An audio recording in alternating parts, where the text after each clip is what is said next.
masalah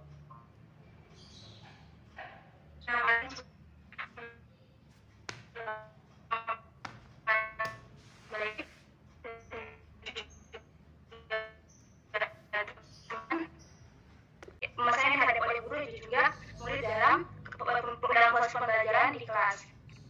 Kemudian penelitian tindakan kelas ini memiliki beberapa tujuan. Di sini saya akan mengemukakan 5 tujuan penelitian tindakan kelas. Yang pertama adalah untuk memperbaiki dan meningkatkan kondisi belajar serta kualitas pembelajaran. Jadi salah satu tujuan penelitian tindakan kelas ini adalah untuk memperbaiki proses pembelajaran yang sebelumnya, sehingga proses pembelajaran selanjutnya lebih menghasilkan hasil yang jauh lebih baik daripada pembelajaran sebelumnya. Kemudian meningkatkan layanan profesional dalam konteks pembelajaran, khususnya layanan kepada peserta didik sehingga tercipta layanan prima. Kemudian memberikan kesempatan kepada guru untuk berimprovisasi dalam melakukan tindakan pembelajaran yang direncanakan secara tepat waktu dan juga tepat sasaran. Kemudian memberikan kesempatan kepada guru untuk mengadakan pengkajian secara bertahap terhadap kegiatan pembelajaran yang dilakukan sehingga tercipta perbaikan yang berkesinambungan. Kemudian membiasakan guru untuk mengembangkan sikap ilmiah, terbuka dan jujur dalam pembelajaran. Kemudian penelitian tindakan kelas ini juga memiliki beberapa manfaat. Di sini ada 3 manfaat. Yang pertama adalah mengembangkan dan melakukan hasil pembelajaran sehingga pembelajaran dilakukan senantiasa tampak baru di kalangan peserta didik. Kemudian upaya pengembangan kurikulum tingkat satuan pendidikan atau yang disebut dengan TSP dan yang dilakukannya. Kemudian kelebihan penelitian tindakan kelas. Kelebihannya yang pertama adalah bahwa penelitian tindakan kelas ini dilaksanakan secara kolaboratif, yaitu dengan melibatkan berbagai pihak. Di antaranya adalah guru, yang mana guru itu sebagai peneliti, kemudian pengamat di sini bisa jadi kepala sekolah ataupun teman sejawat dari guru tersebut ataupun orang-orang dari LPTK, lembaga penelitian tindakan kelas. Kemudian yang terakhir adalah melibatkan siswa itu sendiri. Jadi penelitian tidak bisa dilakukan cuma saja, tapi dia harus melibatkan pertama guru, kemudian pengamat, kemudian yang ketiga adalah siswa. Kemudian kelebihan penelitian kelas ini adalah kerjasama sebagai ciri khas dalam penelitian ini. Jadi di penelitian ini itu salah satu ciri khasnya adalah bahwa penelitian ini dilakukan secara kerjasama. Kemudian hasil atau kesimpulan yang diperoleh adalah hasil kesepakatan semua pihak, khususnya antara guru sebagai peneliti dengan mitranya. Yang terakhir bahwa hasil yang diperoleh dapat secara langsung diterapkan oleh guru karena penelitian tindakan kelas ini berangkat dari masalah yang dihadapi oleh guru secara nyata. Jadi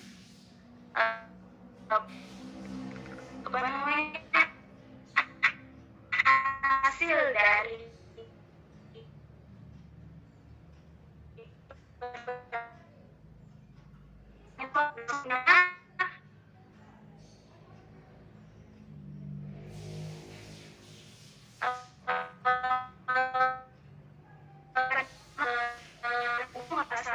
adanya yang diaktifkan kelas pertama adalah bahwa guru-guru dalam melaksanakan tugasnya cenderung konvensional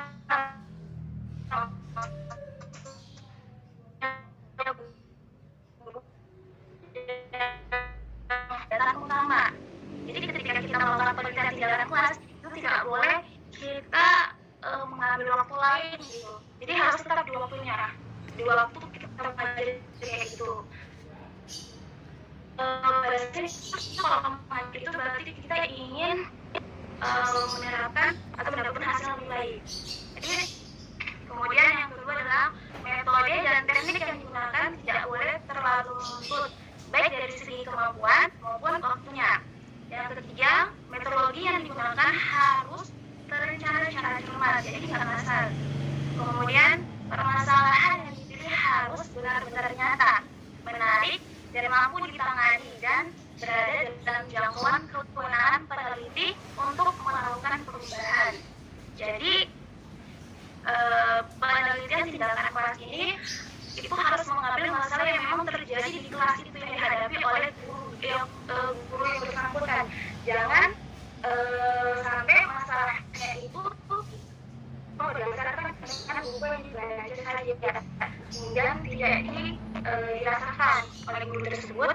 Kemudian permasalahan yang akan diangkat juga harus merupakan permasalahan yang mampu dipecahkan. Kemudian yang kelima, memperhatikan etika dan tata krama penelitian serta rambu-rambu pelaksanaan yang biasa berlaku dalam setiap penelitian. Kemudian yang keenam, penelitian pada dasarnya harus merupakan gerakan yang berkelanjutan. Jadi dalam penelitian tindakan kelas ini, peningkatannya itu cuma sekali saja, tapi harus berkesinambungan, harus berkelanjutan. Jadi kalau sudah penelitian pertama, dia hasilnya bagaimana, lanjut lagi. Dia dilihat perbedaannya bagaimana. Kemudian penelitian di dalam kelas dilakukan berulang-ulang dan berkesinambungan. Ya, seperti yang saya katakan sebelumnya bahwa penelitian di dalam kelas ini harus dilakukan berulang-ulang, bukan cuma satu, tapi berkali-kali sehingga nanti pada akhirnya dapat memperoleh informasi yang matang dan tepat tentang pelaksanaan metode dan cara yang digunakan dalam pembelajaran. Kemudian masalah yang dapat dikaji di dalam PTK, jadi tidak semua masalah pembelajaran itu dapat dikaji di tingkatan yang tindakan kelas keinginan untuk meningkatkan pembelajaran siswa. Jadi masalah yang yang bisa dikaji yang timbul dan dihadapi oleh guru yang mana guru ini juga karena ada masalah ini ingin meningkatkan pos pembelajarannya. Kemudian pertanyaan yang diajukan oleh peneliti bisa berputar di sekitar kebutuhan yang dirasakan perlu, seperti meningkatkan perbaikan lingkungan kelas untuk belajar, meningkatkan interaksi interpersonal di antara siswa, atau peningkatan kemampuan siswa dalam melakukan refleksi diri. Kemudian yang kedua adalah masalah yang muncul akibat keinginan untuk memperbaiki kurikulum. Dan pertanyaan yang bisa diajukan peneliti seperti sebagaimana mengintegrasikan antara mata pelajaran atau seperti bagaimana menggunakan teknologi dalam kurikulum pembelajaran. Kemudian masalah yang mungkin dikaji dalam PTK adalah masalah yang muncul dari keinginan untuk mengadaptasi strategi-strategi pembelajaran atau penilaian. Dan pertanyaan-pertanyaan yang ada itu seperti itu, bagaimana mendorong pembelajaran aktif, membimbing siswa dalam mengevaluasi diri, atau mengimplementasikan sebuah pendekatan pembelajaran khusus.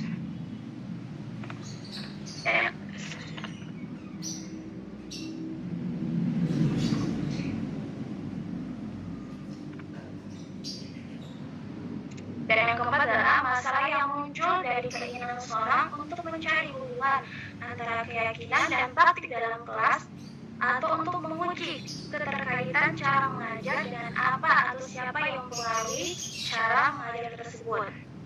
Dan masalah terakhir yang bisa dikaji dalam PTK adalah masalah yang timbul dari isu dalam konteks sekolah yang lebih besar atau masyarakat, dan pertanyaan yang mungkin berurusan dengan program pengembangan sekolah, implementasi atau evaluasi, cara untuk melibatkan keluarga dan anggota-anggota komunitas di sekolah, atau pendekatan untuk menyelesaikan ketegangan antara kelompok-kelompok di sekolah atau masyarakat yang mempengaruhi fungsi sekolah. Kemudian karakteristik penelitian tindak kelas. Yang pertama adalah masalah yang ingin dibicarakan dalam masalah nyata, dalam pembelajaran nyata yang cukup merisaukan guru yang memegang bidang studi tertentu atau dosen pengampu mata kuliah tertentu. Dan yang kedua adalah kolaborasi antara guru dengan guru atau guru dengan siswa untuk menyelenggarakan pembelajaran yang berkualitas dan melakukan perbaikan yang berkelanjutan. Dan yang ketiga adalah motivasi untuk meningkatkan pembelajaran bidang studi atau mata kuliah yang harus muncul atau tumbuh dalam diri pribadi guru. Dan terakhir objektivitas, kualitas dan reliabilitas proses data dan hasil telah dipertahankan selama kegiatan penelitian itu berlangsung. Jadi secara garis besar bahwa karakteristik penelitian tindakan kelas itu adalah didasarkan oleh masalah yang nyata yang sangat merisaukan guru ataupun dosen. Kemudian di situ karakteristiknya juga adalah bahwa penelitian tindakan kelas itu dia bersifat kolaborasi, jadi tidak dilakukan oleh satu pihak saja. Kemudian berikutnya langkah-langkah penelitian tindakan kelas. Jadi ketika kita ingin melakukan penelitian tindakan kelas itu ada 4 langkah yang harus kita lakukan. Yang pertama adalah melakukan perencanaan, dan di perencanaan ini ada tahapan-tahapannya. Yang pertama adalah kita mengidentifikasikan dan menganalisis masalah dulu. Dan masalah tersebut harus diangkat dari permasalahan lapangan. Kemudian masalahnya harus penting dan bermanfaat bagi peningkatan mutu hasil pembelajaran. Kemudian menetapkan alasan mengapa penelitian tersebut dilakukan, yang mana yang ini akan menjadi latar belakang penelitian tindakan kelas. Kemudian merumuskan masalah secara jelas dengan menggunakan kalimat tanya.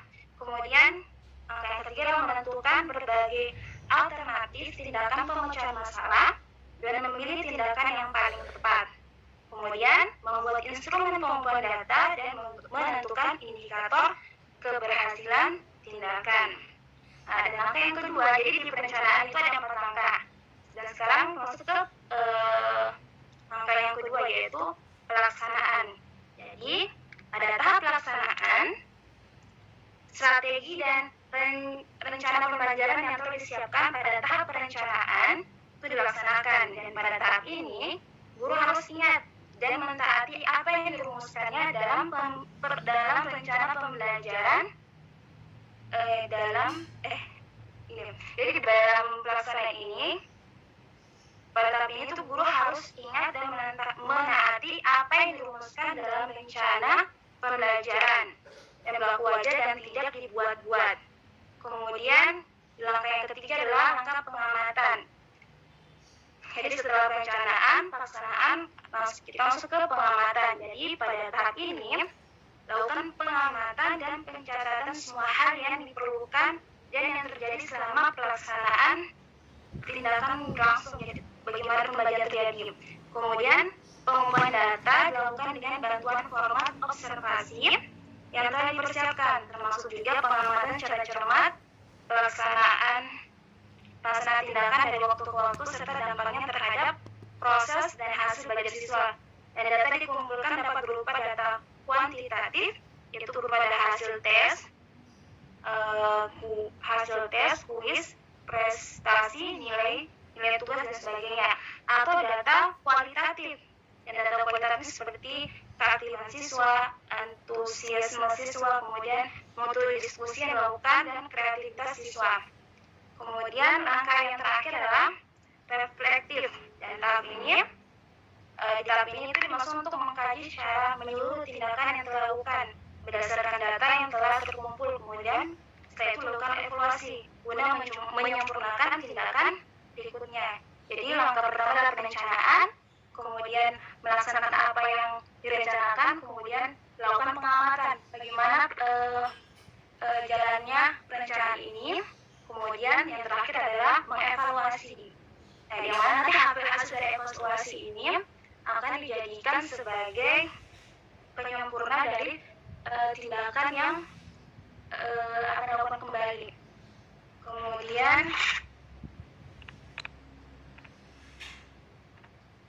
yang terakhir, cara penyusunan proposal dan laporan penelitian tindakan kelas.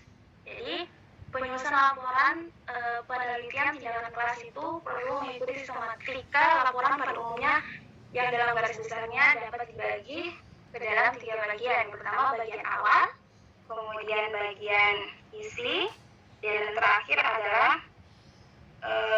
bagian penutup, yang mana bagian awal ini terdiri dari beberapa bagian. Yang pertama adalah halaman judul. Jadi judul di halaman pertama bagian awal itu pertama di baris halaman pertama itu ada halaman namanya halaman judul, dan judulnya sini tidak boleh panjang-panjang, tidak boleh panjang sekali. Biasa mungkin sekitar 22 kata. Yang penting judulnya jelas dan spesifik, cukup jelas dan cukup menggambarkan masalah yang ada diteliti. Kemudian setelah halaman judul itu ada halaman pengesahan, dan halaman pengesahan ini ditandatangani oleh ketua peneliti, kemudian kepala sekolah, pembimbing atau pendamping pembimbing, kepala sekolah dan pembimbing atau pendamping jika ada, sebagai keterangan bahwa laporan PTK yang bersangkutan telah memenuhi syarat.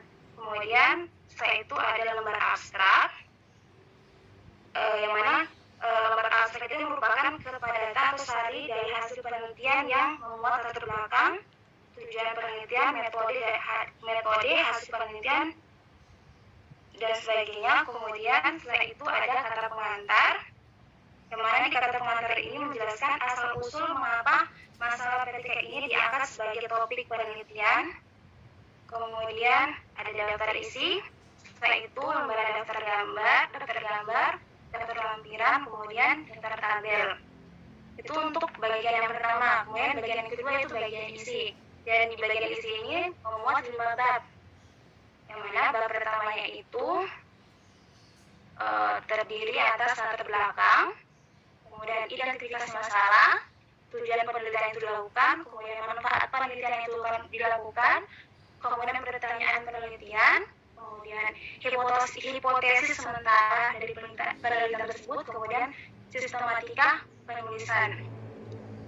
Kemudian di bagian keduanya, untuk bagian isi itu ada bab kajian pustaka,